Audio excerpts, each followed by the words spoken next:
दानिश स्पीक्सच्या या विशेष व्हिडिओमध्ये आपलं सर्वांचं स्वागत आहे.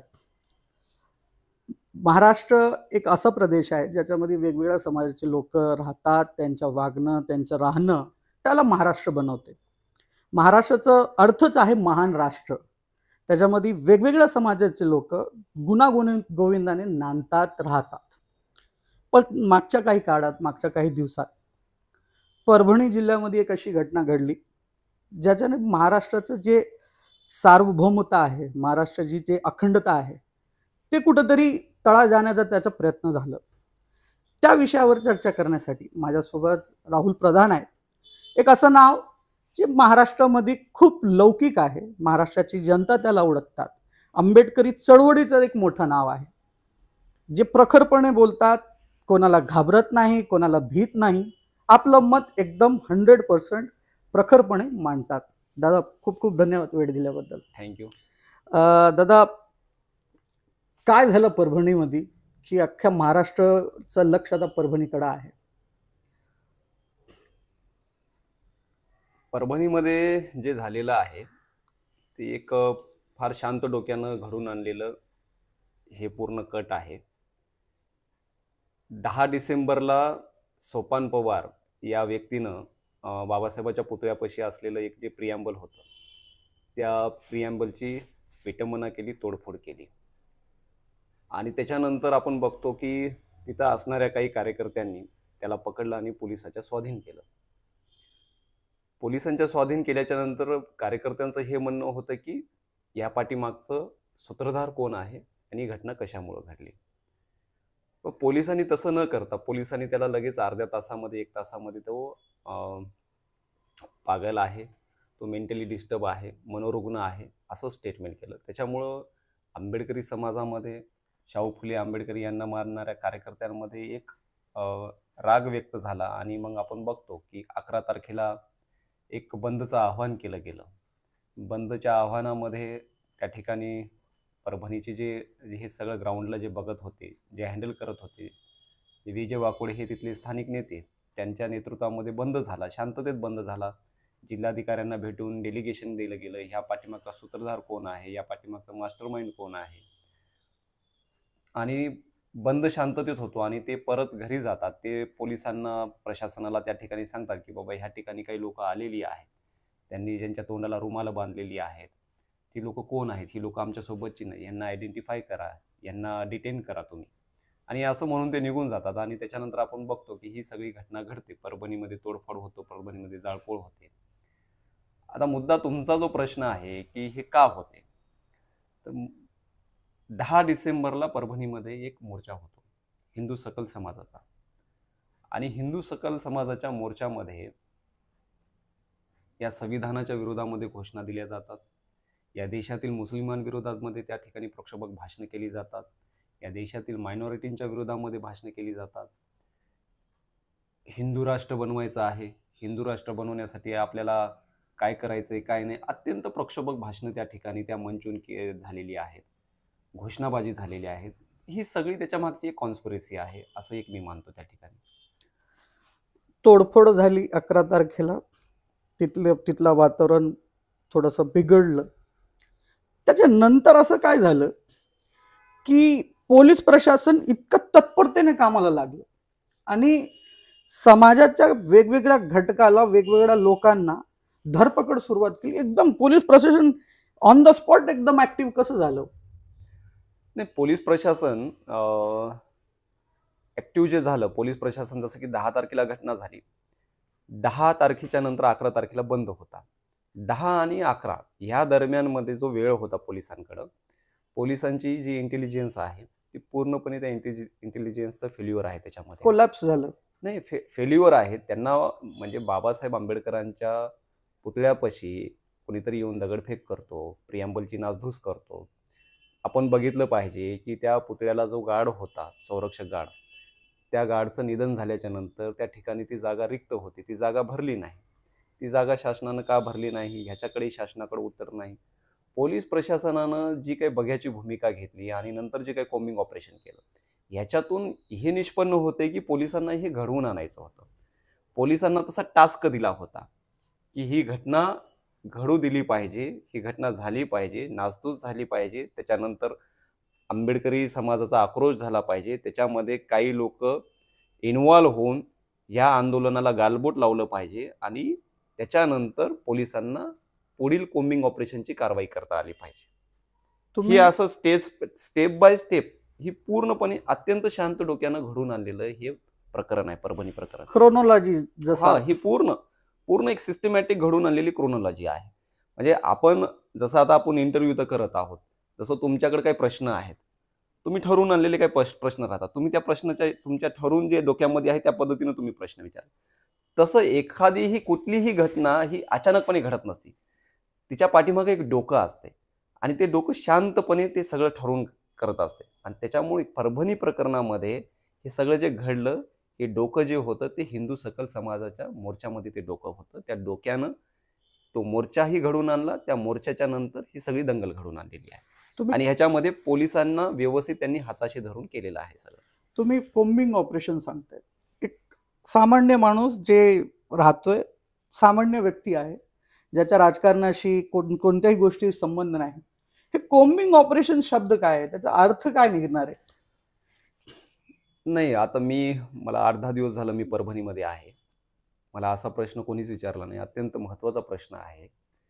कोम्बिंग ऑपरेशन हे जम्मू आणि काश्मीर भारताच्या सीमेवर होते.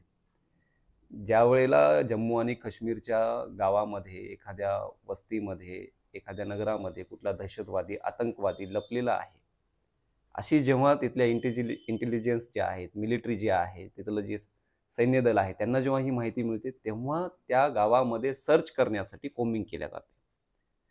तिथं कोम्बिंग ऑपरेशन केल्या जाते. मग आता परभणीमध्ये काय दहशतवादी होते का, आतंकवादी होते का? पोलिसांनी ज्या पद्धतीनं रात्रीला घुसून आंबेडकरी वस्त्यांमध्ये अत्यंत निर्दयीपणे त्यांनी जे कोम्बिंग केलं, म्हणजे घरावर निळं ध्वज दिसलं, निळं चक्र ज्या घरावर दिसलं, ज्या गाडीवर बाबासाहेबांची सही आहे, गाडीवर चक्र आहे, बाबासाहेबांचा फोटो आहे, त्या गाड्या पोलिसांनी तोडलेल्या आहेत, फोडलेल्या आहेत, दरवाजे अक्षरशः तोडलेले आहेत. महिलांना हाल करून मारलं त्यांनी. लहान लेकरं सोडले नाही, वयोवृद्ध सोडले नाही, तरुण सोडले नाही, पाठी फोडून काढल्या, सगळ्यांचे पाय फोडून काढले, हातपाय अनेकांचे इंज्युर्ड आहेत, फ्रॅक्चर आहेत. तर हे पोलिसांना हे सगळं करायचं होतं. त्याच्यासाठी हे करायचं होतं म्हणूनच पोलीस 10 तारखेला जी घटना झाली तेव्हापासून ते 11 तारखेच्या रात्रीपर्यंत बघ्याच्या भूमिकेमध्ये होते. परभणी ते पेटवू देत होते. पेटवणारे लोक त्यांनी आले, परभणी पेटवली आणि ते निघून गेले. त्यांना अजूनपर्यंत आयडेंटिफाय पोलिसांनी केलेलं नाही, त्यांना अरेस्ट केलेलं नाही. त्या अँगलनं अजूनपर्यंत इन्व्हेस्टिगेशन झालेलं नाही. मी डे 1 पासून म्हणत आहे की या घटनेचा जो सूत्रधार आहे, ह्या घटनेच्या अगोदर जो हिंदू सकल समाजाचा मोर्चा झाला, त्याच्यामध्ये जी प्रक्षोभक भाषणं झालेली आहेत, ती भाषणं तुम्ही का त्यांना रेकॉर्डवर का घेत नाहीत? त्यांचं इन्व्हेस्टिगेशन का करत नाहीत? मोर्चाचे जे आयोजक आहेत, विश्व हिंदू परिषद असेल, बजरंग दल असेल, RSS असेल, किंवा हिंदू युवा वाहिनी असेल, किंवा संभाजी भिडे जे आहेत, त्यांची पण त्यांच्या कार्यकर्त्यांची इन्व्हॉल्वमेंट आहे याच्यामध्ये. शिवप्रतिष्ठानचे अनेक कार्यकर्ते होते, ते प्रक्षोभकपणे या सगळ्या मोर्चामध्ये त्यांची पण ऍक्टिव्हिटी राहिलेली आहे. त्या मोर्चामध्ये तुमच्या माहितीसाठी मी तुमच्या यूट्यूब चॅनलच्या माध्यमातून या ठिकाणी हे एक सांगतो अजून एक, की परभणीमध्ये जसं आपण बघतो संबलमध्ये जे झालं, त्याच्यानंतर राजस्थानमध्ये अजमेर शरीफ दर्ग्याच्या बाबतीमध्ये जे काही आता एक नरेटिव्ह सेट करण्यात येत आहे, त्याच पद्धतीनं परभणीमधल्या ज्या काही मशिदी आहेत, त्या मशिदीच्या बाबतीमध्येही असंच त्या हिंदू सकल मोर्चामध्ये एक नेरेटिव्ह सेट केला जात होता की इथं आपलं मंदिर होतं, इथं हे होतं, तिथं ते होतं. मग हे सगळं घडत आहे. पोलिसांना काही याची माहिती नाही? पोलिसांना काहीच माहित नाही का? पोलिसांनी म्हणजे पोलिसांच्या भूमिकेतच नाही, त्यांना कोणीतरी ऑपरेट करतोय. आणि मला असं वाटतंय पोलिसांना ऑपरेट करणारा किंवा पोलिसांना ही टास्क देणारा एकतर महाराष्ट्राचा मुख्यमंत्री असावा किंवा स्थानिकचा त्या पक्षाची ह्या सगळ्या ह्याच्याशी रिलेटेड असणारा कोणीतरी नेता असावा. आनंद भरोसे नावाचा जो पराभूत झालेला उमेदवार आहे एकनाथ शिंदे गटाचा, आमची डे 1 पासून सगळ्या कार्यकर्त्यांची मागणी आहे की त्याचं इन्व्हेस्टिगेशन करा, त्याची इन्क्वायरी करा. तर त्या अँगलनं पोलीस तपास करत नाही. पोलिसांना काय करायचं होतं? फक्त आंबेडकरी समाजावर लाठ्याकाठ्या चालवायच्या होत्या, त्यांना इंज्युअर करायचं होतं, त्यांच्यावर दहशत निर्माण करायची होती. कोम्बिंगच्या नावाखाली अत्यंत म्हणजे क्रूर अमानुष, की आपण जनावराला देखील तशा पद्धतीने कोणी मारत नाही. तुम्ही जर अनेक व्हिडिओ जर बघितले, अनेक माझ्याकडे फोटो आहेत, अनेक व्हिडिओ आहेत, जसं की नॅशनल मीडियाला मी अनेक व्हिडिओ दिलेले आहेत, अनेक फुटेज दिलेले आहेत, की पोलिसांचा एकूण चेहरा, पोलिसांची एकूण मानसिकता जी त्या व्हिडिओमधून समोर येते, इतक्या निर्दयतेनं तुम्ही मारत आहात लोकांना. एक महिला, वच्छलाबाई मानवते नावाची महिला, ती आपलं दिवसभराचं काम आटपून येते, घरी येते आणि ती बघते तर काय वस्तीमध्ये पोलीसवाले पोरांना अक्षरशः मारत आहेत, हाल करून मारत आहेत. तिनं काय केलं, तिच्याजवळ होता मोबाईल, तिनं तो मोबाईल काढला आणि ते शूट करत होती सगळं मोबाईलमध्ये. ते पोलिसांनी पाहिलं ती शूट करत आहे. पोलिसांनी त्या गाड्या सगळ्या घेऊन तिच्याकडे आले, तिला केसाला पकडलं, तिला खाली पाडलं, तिला लाथाबुक्क्यांनी त्या ठिकाणी मारलं. तिला सगळेजण अक्षरशः म्हणजे क्रूरपणे मारत आहेत. ते व्हिडिओमध्ये स्पष्टपणे, सीसीटीव्हीचा जो एक व्हिडिओ आहे त्याच्यामध्ये स्पष्टपणे दिसत आहेत. त्या ठिकाणी तिला तिथून उचलून गाडीमध्ये टाकतात, पोलीस स्टेशनला घेऊन जातात. पोलीस स्टेशनला घेऊन जाऊनही तिला अत्यंत निर्दयीपणे मारतात. का मारतात? कारण तिनं सगळं मोबाईलमध्ये रेकॉर्ड केलं होतं, पोलिसांचा चेहरा, पोलिसांच्या कारवाईचं.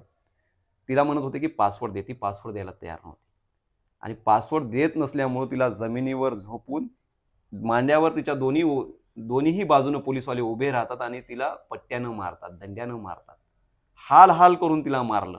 आजही आपण तिनं हॉस्पिटलाइज आहे ती महिला, खूप म्हणजे मरण यातना भोगत आहे ती. हे काय म्हणजे काय इंटेन्शन होतं पोलिसाचं, काय नेमकं करायचं काय पोलिसांना? मला असं वाटतं की पोलिसांनाच ही दंगल घडवून आणायची होती आणि ते त्याच्यामध्ये सक्सेस झालेले आहेत, असं एकूणही असणारी परिस्थिती. Police law and order maintain करायला आहेत. लॉ अँड ऑर्डरचा जेव्हा विषय येतो तेव्हा ते आपलं भूमिकेमध्ये येतं. तर हे तर लॉ अँड ऑर्डर मेंटेन करण्यासारखं त्यांचं जे सगळं कृत्य तुम्ही सांगताय ते तर अजिबात नाही. तर पोलीसवाल्यांना इतकी जे ताकद आहे ते कोण देतं? पोलिसांना ताकद महाराष्ट्राचे मुख्यमंत्री देत आहेत. आपण बघितलं पाहिजे की घटना सगळी होते, महाराष्ट्राच्या मुख्यमंत्र्यांचं अत्यंत त्यांच्यामध्ये संवेदनशीलता नाही. ते बघ्याच्या भूमिकेमध्ये आहेत. पोलीस जसे बघ्याच्या भूमिकेत होते ते पण बघत आहेत सगळे. त्यांना महाराष्ट्र पेटवायचं आहे का? मी पहिल्या दिवसापासून मी वारंवार हे म्हणत आहे की देवेंद्र फडणवीस महाराष्ट्राच्या सत्तेवर येऊन फक्त 5 ते 6 दिवस झालेले होते आणि परभणीची घटना घडली. ते म्हणत होते मला पुन्हा यायचंय, पुन्हा येणार, मी पुन्हा येणार. आले. ह्याच्यासाठी आलात का तुम्ही आंबेडकरी समाजावर लाट्याकाट्या चालवायला, आंबेडकरी वस्त्यांमध्ये घुसून पोलिसांच्या मार्फत दहशत निर्माण करायला, आंबेडकरी वस्त्यामध्ये तरुण मुलांपासून, लहान मुलांपासून, महिलांपासून, वयोवृद्धांपासून सगळ्यांना हालाल करून मारायला, आंबेडकरी तरुणांवर खोटे गुन्हे दाखल करायला? ह्याच्यासाठी तुम्हाला यायचं होतं का? मुद्दा हा आहे की फडणवीस जे महाराष्ट्राच्या सत्तेवर आलेले आहेत ते चिटिंग करून आलेले आहेत, ते नकला मारून पास झालेले आहेत. त्यांच्याकडे कुठले असेही ऑथेंटिक काही मुद्दे नव्हते की ज्या आधारावर ते निवडून आलेले आहेत. तिथं ईव्हीएम मध्ये सगळा घोळ करून, ईव्हीएम मध्ये चिटिंग करून ते या ठिकाणी निवडून आलेले आहेत. म्हणून त्यांना सरसकट आंबेडकरी समाज आणि मुस्लिम समाज त्यांना या ठिकाणी महाराष्ट्रामध्ये चिरडून टाकायचा आहे, त्यांच्यावर दहशत निर्माण करायची आहे. आणि हा त्यांचा एक जुना राग आहे, इतिहास आहे याच्या पाठीमागे इतिहासामध्ये जावं लागेल. ह्या सगळ्या इतिहासातून हा राग निर्माण झालेला आहे. ते महाराष्ट्राचे मुख्यमंत्री म्हणून बसलेले नाहीत असं मी बघतो. ते संघाचे एक स्वयंसेवक म्हणून त्या गादीवर बसलेले आहेत, त्या खुर्चीवर बसलेले आहेत आणि ते त्याच पद्धतीने महाराष्ट्राला ऑपरेट करत आहेत. आता कोम्बिन ऑपरेशन झालं, सोमनाथ सूर्यवंशी लॉचा विद्यार्थी, त्याला अटक करण्यात आली, त्याला घेऊन गेलेत, त्याचं पोलीस स्टेशनमध्ये निधन झालं, त्याला मारण्यात आलं. हे जे इन्स्टिट्यूशनल मर्डर जे सगळं सांगतायत, लोक म्हणतायत की इन्स्टिट्यूशनल मर्डर झालंय, तर त्या बाबतीत काय परिस्थिती आहे? सोमनाथ सूर्यवंशीची परिवाराची परिस्थिती सध्या काय आहे? सोमनाथ सूर्यवंशी हा पुणे येथे चाकण येथे राहायला होता. तो जॉब करायचा, कंपनीमध्ये कामाला होता तो, आणि तो परभणीमध्ये आला होता. त्याची एक्झाम होती लॉची 3rd इयरचे 17 डिसेंबरपासून त्याचे पेपर सुरू होते. तो पेपर देण्यासाठी तो आला होता परभणीमध्ये. आणि जेव्हा त्याला कळालं की संविधानाच्या प्रियांबलची अशी नासधूस झालेली आहे आणि मग आंबेडकरी कार्यकर्त्यांनी, नेत्यांनी तिथं आंदोलनाची हाक दिली होती, तेव्हा आंदोलनामध्ये सहभागी झाला. त्यानं निवेदन स्वतः त्यानं लिहिलं होतं निवेदन, तो त्या अत्यंत शांतपणे त्या मोर्चामध्ये सहभागी झाला. मोर्चा सगळ्या जसं आंबेडकरी नेत्यांनी सांगितलं, मोर्चा संपला आणि तोही घरी गेला त्याच्या परतून. आणि मग आपण बघतो की पोलिसांनी कोम्बिंग ऑपरेशन केलं. कोम्बिंग ऑपरेशनमध्येही सोमनाथ सूर्यवंशीला अत्यंत हालहाल करून निर्दयीने पोलिसांनी मारलं. त्याच्यानंतर सोमनाथ सूर्यवंशी सोबत असणारा एक त्याचा मित्र होता. तो त्याला FIR मध्ये घेतलं नाही पोलिसांनी. त्याचं नाव मी आता हे करत नाही. तो जरा एक लिगली इश्यू आहे म्हणून मी नाव हे करणार नाही. तो बेहोश झाला. पोलिसांना वाटलं आता हा बेहोश झाला, याचं काय होईल की म्हणून त्याला हॉस्पिटलला फेकून टाकले. त्याला FIR मध्ये त्याला मेन्शन केलं नाही. ते दोघंही म्हणत होते की साहेब, या दंगलीशी आमचा काही संबंध नाही, आमची एक्झाम आहे, आम्ही परीक्षेसाठी आलो. हॉल तिकीट दाखवलं त्यांनी, तरी पोलिसांनी काय ऐकलं नाही. त्याच्या मित्राला म्हणजे बेहोश होईपर्यंत मारलं, सोमनाथलाही मारलं. पण सोमनाथ व्यवस्थित होता तब्येतीनं, पण त्याच्यावर FIR दाखल केलं, त्याला रिमांड घेतली त्याची. PCR मध्ये पण त्याला अत्यंत निर्दयतेनं मारलं. आणि मग आपण बघतो की PM रिपोर्ट जो आला, काय केलं पोलिसांनी, त्याचा मृत्यू झाला. सकाळी 6:30ला त्याचा मृत्यू झाला मॅजिस्ट्रेट कस्टडीमध्ये, म्हणजे न्यायालयीन कोठडीमध्ये त्याचा मृत्यू झाला. न्यायालयीन कोठडीमध्ये मृत्यू झाला तर पोलिसांनी अर्ध्या तासामध्ये काय डिक्लेअर केलं की त्याचा हृदयविकाराच्या झटक्याने मृत्यू झाला. पोलीस काय डॉक्टर आहेत काय? ज्या सोपान पवारनं प्रियांबलची नासधूस केली त्याला पागल ठरवलं ह्यांनी अर्ध्या एका तासामध्ये. ह्याला पोलिसांनी अत्यंत क्रूरपणे निर्दयीपणे मारलं. ह्याला अर्ध्या पाऊण तासामध्ये पोलिसांनी सांगितलं की हा अटॅकनं केला. पोलीस दोन्ही ठिकाणी डॉक्टराच्या भूमिकेमध्ये आहेत. म्हणजे हे तर सगळं जे आहे ना, म्हणजे पोलिसांना एवढी घाई गडबड कशाची लागलेली आहे? कोणाला वाचवत आहेत ते? पोलिसांनी जो गुन्हा केलेला आहे ना, आता त्यांनी त्याच्यावर कितीही पडदा टाकून होणार नाही. मेडिकल पोस्टमॉर्टम जेव्हा झालं सोमनाथचं, त्याच्यावर क्लिअरली आहे की ही ब्रुटली त्याच्यावर त्याला अनेक इंजुरी आहेत, त्याला इंटरनल इंजुरी आहेत आणि त्या शॉकमुळे त्याचा मृत्यू झालेला आहे. पोलीस ज्या पद्धतीनं वागलेले आहेत, सोमनाथ सूर्यवंशीच नाही, अनेक लोकांना ज्या इंटरनल इंजुरी झालेल्या आहेत अत्यंत भयंकर आहेत. लोकांचे पाय फ्रॅक्चर आहेत, हात फ्रॅक्चर आहेत, महिलांच्या हातपाय फ्रॅक्चर आहेत, लहान लेकरांचं. म्हणजे हे सगळं जर आपण बघितलं तर महाराष्ट्राच्या मुख्यमंत्र्याला अजिबात वाटत नाही का या पोलिसांवर कारवाई झाली पाहिजे, यांच्यावर 302 अंतर्गत गुन्हे दाखल झाले पाहिजे, 34 मध्ये सगळे सहआरोपी केले पाहिजे पोलीस. जसं की अशोक घोरबांड आहेत, मरे आहेत आणि तुर्नर, हे 3 पोलीस अधिकारी महत्वाचे आहेत या सगळ्या कोम्बिंग ऑपरेशनमध्ये. कोम्बिंग ऑपरेशनसाठी आदेश लागतात. तुमचा जो पहिला अगोदर जो प्रश्न होता ना, कोम्बिंग ऑपरेशन पोलिसांना करायचं असेल तर जिल्हाधिकाऱ्यांचे किंवा तालुका दंडाधिकाऱ्यांचे, जिल्हा दंडाधिकारी किंवा तालुका दंडाधिकारी यांचे आदेश लागतात कोम्बिंग करण्यासाठी. मी जेव्हा कलेक्टरांना विचारलो, कलेक्टर म्हणले माझे आदेशच नव्हते. मग कलेक्टरांचे महसूलचे आदेश नाहीत, प्रशासनाचे आदेश नाही, मग पोलिसांना आदेश होता तरी नेमका कोणाचा? SP चा आदेश होता का? IG चा आदेश होता का? की महाराष्ट्राच्या मुख्यमंत्र्याचा आदेश होता का? किंवा ह्या पाठीमागं जो मास्टर माइंड आहे त्याचा आदेश होता का? ह्याचं इन्व्हेस्टिगेशन होणं खूप गरजेचं आहे. हे इन्व्हेस्टिगेशन होत नाही. पोलिसांवर 302 दाखल केल्या जात नाही अजूनपर्यंत. ज्या महिलांना शारीरिक छळ केला पोलिसांनी, वच्छलाबाई मानवतेला तर तिच्या गुप्तांगावर पोलिसांनी मारहाण केलेली आहे, तिला अत्यंत घाणेरड्या खालच्या पातळीवर जाऊन शिवीगाळ केलेली आहे. त्यांच्यावर 354 दाखल झालं पाहिजे या पोलिसांवर. ॲट्रॉसिटी 3(1), ॲट्रॉसिटी 3(2) अंतर्गत ह्या पोलिसांवर गुन्हे दाखल झाले पाहिजे. आमची जी मागणी आहे, आम्ही मागणी लावून धरत आहोत. आमच्या मागणीवरती पोलीस बघायला तयार नाही, सरकार बघायला तयार नाही. सरकारने काल एक स्टँड घेतला याच्यामध्ये. राज्य मागासवर्गीय आयोग काल त्यांनी पाठवलं 2 दिवसापूर्वी, आणि त्याच्यामध्ये त्यांनी एक मलमपट्टी करण्यासारखी भूमिका घेतली की तिन्ही अधिकाऱ्यांना ह्या सक्तीच्या रजेवर पाठवलं. म्हणजे सरकारची ही जी एकूण जी बोटचिपी भूमिका आहे या सगळ्या प्रकरणामध्ये, सरकारांना या अधिकाऱ्याला जे वाचवत आहेत याच्यामध्ये सरकारची इन्व्हॉल्वमेंट आहे, म्हणूनच ते पोलिसांना पाठीशी घालत आहे. बीडमध्ये ज्या पद्धतीनं झालं, संतोष देशमुखला ज्या पद्धतीनं अत्यंत क्रूरतेनं हालहाल करून मारलं, त्याच पद्धतीनं ह्या परभणी प्रकरणामध्येही पोलिसांचा रोल आहे. पण सरकार, आपण बीड प्रकरण असेल, परभणी प्रकरण असेल, सरकार अत्यंत शांत आहे. सरकार फक्त बघत आहे. सरकारला हे सगळं बघून असुरी आनंद मिळत आहे महाराष्ट्राच्या मुख्यमंत्र्याला, असं मला वाटतं. मला शेवटचा प्रश्न तुम्हाला विचारायचा आहे की हे सगळं घडते तर हे व्यवस्था, हे सिस्टम कुठंतरी आपण विपरीतकालीन बुद्धीकडं, म्हणजे विनाशकालीन विपरीत बुद्धीकडं काय जातोय का?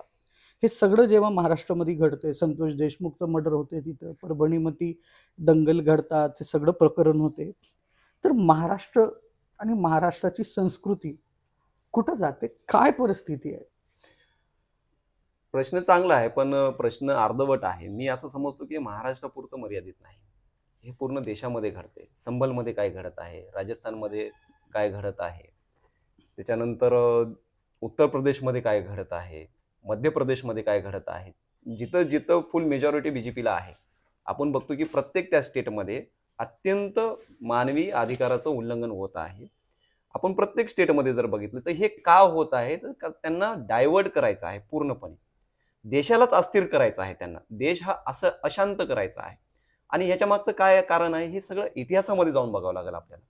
भाजपाला हे सगळं का करायचं आहे, कारण याची पाळेमुळे जी सगळी काही आहे ती इतिहासात आहे. इतिहासात अशी आहे, ह्या भारताचा एक या भूमीचा इतिहास राहिलेला आहे. या भारतामध्ये सगळ्यात अगोदर वैदिक परंपरा होती. ती वैदिक परंपरा इथं मोडून काढली बुद्धानं, आणि बुद्धानं या भारतामध्ये समतेची परंपरा आणली, इक्वॅलिटी आणली. इक्वॅलिटी. सगळ्यांना एक समान सांगितलं. बुद्धांनी सांगितलं की इथं कोणी ईश्वर नाही, कोणी नाही, इथं हे सगळे सारखे आहेत, सगळे समान आहेत. आणि मग त्याच बुद्धांची समतेची परंपरा इथं त्याच वैदिक परंपरेला मानणाऱ्या पुष्यशृंग मित्रांनं मोडून काढली आणि त्यांनी एक ऑर्डर आणली. ती ऑर्डर होती मनुस्मृती. त्यांनी एक त्यांचा वर्णव्यवस्थेचा एक त्यांनी कायदा आणला, तो मनुस्मृती नावानं ओळखला जातो. आणि त्या ऑर्डरचा, त्या कायद्याचा एक फार मोठा डिस्टन्स राहिलेला आहे, त्या व्यवस्थेचा एक डिस्टन्स राहिलेला आहे. काळ खूप मोठं होतं, खूप मोठा काळ राहिलेला आहे. मनुचा जो काळ आहे तो खूप मोठा राहिलेला आहे. आणि मग आपण बघतो की मनुला कोणी उलथावून टाकलं, मनुला कोणी जाळून टाकलं, मनुस्मृतीला बाबासाहेबांनी हे सगळं इतिहासातून बघितलं. आणि ही जी वर्ण व्यवस्था आहे, ही जी जात व्यवस्था आहे, ही जी सनातनी व्यवस्था आहे, ती बाबासाहेबांनी उलथवून टाकली आणि या भारताला सार्वभौम असं भारतीय संविधान दिलं. आणि ते भारतीय संविधान म्हणजे काय, या देशातल्या प्रत्येक नागरिकाला त्याचे न्याय आणि अधिकार देते, त्याला समता, स्वतंत्रता, बंधुता आणि न्याय देते. प्रत्येकाला त्याचा राहण्याचा, त्याचा खाण्याचा, त्याचा जगण्याचा, त्याचा बोलण्याचा हे स्वतंत्र व्यक्ती स्वातंत्र्य देते. ते हे भाजपाला नको आहे. भाजपाला संविधानाची ऑर्डर नको आहे. संविधान म्हणजे हे सोशल कॉन्ट्रॅक्ट आहे. हे सोशल कॉन्ट्रॅक्ट ह्या भारतामध्ये राहणाऱ्या प्रत्येक व्यक्तीसोबत आहे. हे संविधानाचं सोशल कॉन्ट्रॅक्ट, त्याला आपण सामाजिक करार म्हणतो. यस, ती सोशल ऑर्डर आहे, ही त्यांना नको आहे. सामाजिक करार आणि ही सोशल ऑर्डर नको आहे त्यांना. ही मनुची ऑर्डर इथं पाहिजे आहे. म्हणून आपण बघतो की भाजपाने लोकसभेच्या निवडणुकीमध्ये हे नारा आणला होता की आम्हाला हे संविधान बदलायचं आहे, आम्हाला इथं मनुस्मृती आणायची. अनेक नेत्यांची भाषणं झाली, अनेकांची तशी स्टेटमेंट होती मीडियावर. तर ते ह्या भारतामध्ये ते तसं शक्य झालं नाही आणि मोदीला रोखलं. मोदीला रोखण्यामध्ये ह्या भारतातल्या सगळ्यात मोठ्या मायनॉरिटींचा रोल राहिलेला आहे. मुस्लिम असतील, दलित असतील, अल्पसंख्याक असतील, ह्या सगळ्यांचा रोल राहिलेला आहे. त्यांनी रोखलेला आहे. मोदीचा हा गाडा रोखलेला आहे. ह्याचाच पूर्ण हा राग आता भारतामध्ये काढत आहेत. भारताच्या सीमेवर जेवढी स्फोटक परिस्थिती नाही, तेवढी भारताच्या अंतर्गत स्फोटक परिस्थिती निर्माण झाली. ग्रहयुद्ध चालू आहे भारताच्या आतमध्ये. आणि हे ग्रहयुद्ध निर्माण करणारे कोण आहेत? विश्व हिंदू परिषद आहे, बजरंग दल आहे, हिंदू युवा वाहिनी आहे, एबीपी आहे, एबीवीपी आहे. म्हणजे RSS ह्यांची माय आहे, ही सगळी त्यांची लेकरं आहेत. RSS त्यांचं ब्रेन आहे. RSS जे टास्क देते, RSS ज्या पद्धतीनं त्यांना रणनीती देते, त्या पद्धतीने हे टास्क पूर्ण करत असतात. आता त्यांचा टास्क हेच आहे की या देशातल्या मुस्लिमांना त्यांना टार्गेट करायचं, या देशातल्या आंबेडकरी लोकांना त्यांना टार्गेट करायचं आहे. आणि म्हणूनच एकूणच महाराष्ट्रात जे काही घडतंय ते त्याला हीच कारण आहेत सगळी. आणि त्याच्यामुळं बाबासाहेब ह्या ठिकाणी जे उभे आहेत ते बाबासाहेबाला पराभूत करू शकणार गेलेत. म्हणून काल अमित शहाचं जे स्टेटमेंट होतं लोकसभेमधलं, हे स्टेटमेंट ही त्यांच्या इतिहासातल्या पराभवातून आलेलं त्यांचं स्टेटमेंट आहे. त्यांच्या अंतर्गत जे मनामध्ये चाललंय, RSSच्या कोरमध्ये जे चालू आहे ते अमित शहानी बोलून दाखवलेलं आहे. वेगळं काही होत नाही, हे सगळं होतंय. पण बाबासाहेब हे ज्या पद्धतीनं लढत आहेत, आज बाबासाहेब नाहीत, हयातीत आहेत का, अस्तित्वात आहेत, पण बाबासाहेब एकटे लढत आहेत सगळ्यांना.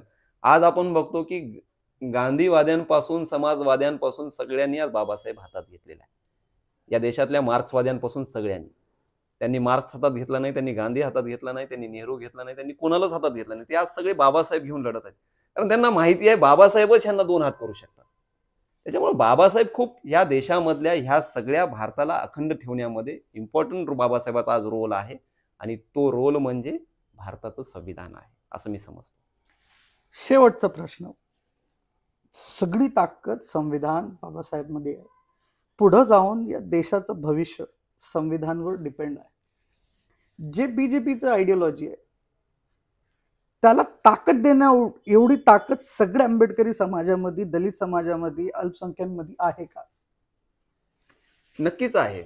या देशातला जर मायनॉरिटी आणि जो आहे, आमच्यासारख्या युवकांनी या सगळ्या परिस्थितीला किती पॉझिटिव्हली घ्यावं? नाही, आता पॉझिटिव्हली म्हणण्यापेक्षा सिरियसली घेणं खूप गरजेचं आहे. भाजपाचं जे काही चाललेलं आहे, भाजपाला देश पेटवायचा आहे. भाजपाला ह्या देशातलं जे काही संसाधनं आहेत, या देशाची पूर्ण प्रॉपर्टी जी आहे, मालमत्ता आहे, ती जी एका व्यक्तीच्या खिशात द्यायची आहे. तो व्यक्तीमध्ये गौतम अडाणी. आपण बघतो की गौतम अडाणीला ज्या पद्धतीनं भारतातलं सगळे काही इन्स्टिट्यूट दिल्या चाललेले आहेत, हे सगळं एक अत्यंत शांत डोक्यानं केल्या चाललंय. गौतम अडाणीला वाचवण्यासाठी अमेरिकेमध्ये गौतम अडाणीच्या विरोधामध्ये, त्याच्या मुलाच्या विरोधामध्ये अरेस्ट वॉरंट निघलेला आहे. भारताचे पंतप्रधान अक्षरशः त्याला, गौतम अडाणीला ज्या पद्धतीनं सेव्ह करत आहे, भारताची गव्हर्नमेंट ज्या पद्धतीनं सेव्ह करत आहे, तर हे एक पूर्ण पद्धतीनं हे ठरवून केल्या चाललंय. मुद्दा असा आहे की हे सगळं घडत असताना ह्या देशातल्या दलित आणि मुस्लिमांनीच नाही, या देशातल्या 85% लोकांनी एकत्रित येणं खूप गरजेचं आहे. ज्या पद्धतीनं पोलरायझेशन भाजपवाले करत आहेत, ते पोलरायझेशन थांबवणं गरजेचं आहे. दलित आणि मुस्लिम ह्या देशातल्या ह्या दलित आणि मुस्लिमांमधल्या लोकांनी, तरुणांनी विशेष करून आता एकत्रित येऊन ह्या भाजपसोबत लढणं गरजेचं आहे. अन्यथा आपल्याला ते चिरडून टाकतील. तुम्हाला एक व्हावं लागेल, नाही तर भाजप हे 100 डोक्यानं काम करते. मग भाजप जर 100 डोक्यानं काम करत असेल तर आपल्याला वेगवेगळ्या ठिकाणी छोट्या छोट्या ग्रुपमध्ये काम न करता एकत्रितपणे कसं येईल, सोशल प्लॅटफॉर्म काय तयार करता येईल, कशा पद्धतीनं एक इंटेलेक्च्युअल प्लॅटफॉर्म तयार करता येईल, आणि एक आपली रणनीती ठरवण्यासाठी एक, मी म्हणल्यासारखं 85% या देशातला जो दलित आहे, मुस्लिम आहे, आदिवासी आहे, जो कोणी आहे, इथला बहुजन जो आहे, त्यांनी एकत्रित होणं गरजेचं आहे. तरच आपण या देशामध्ये सुरक्षित राहू शकतो. बाबासाहेबांनी दिलेलं जे संविधान आहे, ते संविधान एकटं लढत आहे, मी असं समजतो. ह्या व्यवस्थेबरोबर आता ही जी लढाई आहे, संविधान वर्सेस मनु, या दोघांमध्ये असणारी लढाई आहे. आणि मनूला बाबासाहेबांनी ऑलरेडीच पराभूत केलेला आहे. त्याच्यामुळं बाबासाहेबांच्या या क्रांतीला ते प्रतिक्रांती करू शकणार नाहीत. त्यांनी कितीही काही करतील, त्यांच्या किती पिढ्या येतील आणि जातील, ते बाबासाहेबाला पराभूत करू शकणार नाही. त्याच्यामुळं आता बाबासाहेबाच्या या संविधानाला वाचवण्याची जबाबदारी खास करून या देशातल्या 85% लोकांवर आहे. त्यांनी पुढं आलं पाहिजे. भाजपाचे सगळे हातखंडे ओळखले पाहिजे. भाजप काय आहे, भाजप टेस्ट करत आहे. परभणी प्रकरण जे आहे हे त्यांचं एक टेस्ट आहे. संभलमध्ये जे झालेलं आहे, अजमेर शरीफ दर्ग्याच्या बाबतीमध्ये त्यांनी जे केलेलं आहे, किंवा आपण संतोष देशमुखचं प्रकरण बघतो बीडमधलं, कोणतंही प्रकरण घ्या तुम्ही, ते फक्त टेस्ट करतात, दगड मारून बघतात प्रतिक्रिया काय येते, आणि त्याच्यानंतर त्यांची प्लॅनिंग ठरते. तर त्याच्यामुळं हे प्रतिक्रिया फक्त बघत आहेत भाजप, प्रत्येक ठिकाणी टेस्ट करून काय होते, इथं काय होते, तिथं काय होते. तर त्याच्यामुळं ह्यासाठी आपल्यामध्ये एक एकत्रितपणा येणं खूप गरजेचं आहे, संघटितपणा येणं गरजेचं आहे. त्याच्यामुळं विभागून आता लढता येणार नाही, एक होऊन लढावं लागेल. हेच मी तुमच्या चॅनलच्या माध्यमातून सर्व तरुणांना असं आवाहन करतो. महाराष्ट्राची संस्कृती, या देशाची संस्कृती साबूत राहिली पाहिजे. हे देश संविधानाच्या बोलण्यावर, त्यांच्या संविधानाच्या सांगण्यावर चाललं पाहिजे, अशी आपण अपेक्षा करतो आणि तुर्तासच थांबतो. एक धन्यवाद. महत्वाचं एक शेवट मी असा करतो की दानिश भाई अत्यंत हाडाचे ते पत्रकार आहेत. आणि त्यांचं पॅशन आहे जी पत्रकारिता आणि जी ग्राउंड पत्रकारिता ज्याला आपण म्हणतो, ती ग्राउंड पत्रकारिता काय असते हे आपण दानिश यांच्या माध्यमातून बघू शकतो. त्यांचे प्रश्न, त्यांची जी धडपड आहे, त्यांचे जे मुद्दे असतात ते अत्यंत त्याच ताकदीचे असतात आणि त्यांनी दानिश स्पीक हे जे काही सुरू केलेलं यूट्यूब चॅनल आहे, ह्या चॅनलला सर्व तरुणांनी, विशेष करून सर्व लोकांनी सबस्क्राईब करणं गरजेचं आहे. या चॅनलला मोठं करणं गरजेचं आहे. हे आपला आवाज आहे, आपला मीडिया आहे. ह्या मीडियाला आपण व्यापक स्वरूपामध्ये मोठं करावं असं मी आपल्या सर्वांना आवाहन करतो. धन्यवाद. जय भीम. थँक्यू.